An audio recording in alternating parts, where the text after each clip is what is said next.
Assalamualaikum warahmatullahi wabarakatuh. Perkenalkan, saya Muhammad Akmal. Di video ini saya akan membahas topik yang sangat menarik dan relevan yang berkaitan dengan kehidupan kita sehari-hari, yaitu tentang perkembangan bahasa dan komunikasi individu. Materi ini saya sampaikan untuk memenuhi tugas individu mata kuliah Psikologi Perkembangan yang dibimbing oleh Ibu Siti Aisyah MPD. Bahasa dan komunikasi adalah fondasi utama dalam interaksi sosial kita. Mulai sejak lahir, kita sudah mulai belajar berkomunikasi.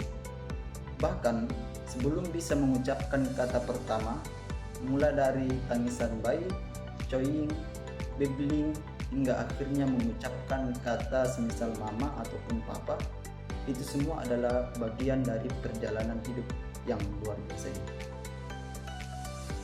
Jadi, bagaimana sih bahasa kita bisa berkembang? Umumnya ada beberapa tahapan kunci, yaitu pada usia 0 sampai 1 tahun. Ini adalah fase pralinguistik bayi mulai mengenal suara, merespon nama, dan mengeluarkan suara-suara seperti babbling. Mereka juga mulai memahami isyarat. Nah, kalau pada usia 1 sampai 2 tahun, fase kata tunggal. Anak mulai mengucapkan kata-kata pertama yang punya makna. Misalkan dia mengatakan susu, ataupun mengucapkan kata bola atau makan.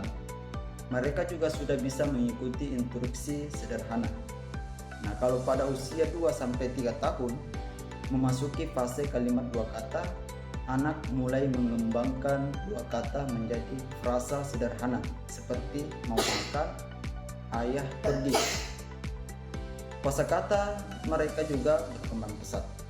Nah, kalau pada usia 3 sampai 5 tahun dan seterusnya, di fase ini anak mulai membentuk kalimat yang lebih kompleks dan memahami tata bahasa dan bersifat dan bisa bercerita. Kemampuan sosial mereka dalam berkomunikasi juga semakin matang. Dari sini kita terus belajar dan menyempurnakan kemampuan bahasa kita sepanjang hidup, termasuk belajar bahasa baru atau mengembangkan gaya komunikasi pribadi. Tapi perkembangan bahasa ini tidak hanya terjadi begitu saja. Ada banyak faktor yang memengaruhinya, mulai dari lingkungan keluarga, interaksi dengan teman sebaya, hingga paparan media.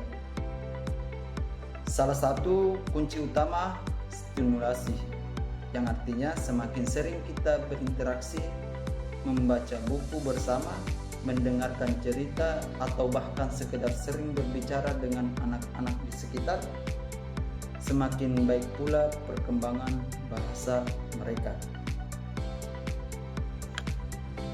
Begitu juga bagi kita orang dewasa, teruslah membaca, berdiskusi, dan memperbanyak kosakata kita agar komunikasi kita makin efektif dan kaya.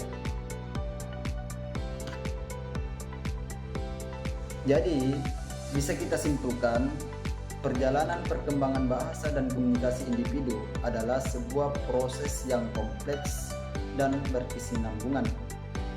Ini bukan hanya tentang mengucapkan kata-kata, tetapi juga tentang bagaimana kita memahami, menyampaikan gagasan, dan terhubung dengan dunia di sekitar kita. Kemampuan komunikasi yang baik akan membuka banyak pintu, baik dalam pendidikan, karir, maupun hubungan personal. Mungkin hanya itu yang dapat saya sampaikan, kurang lebihnya saya minta maaf.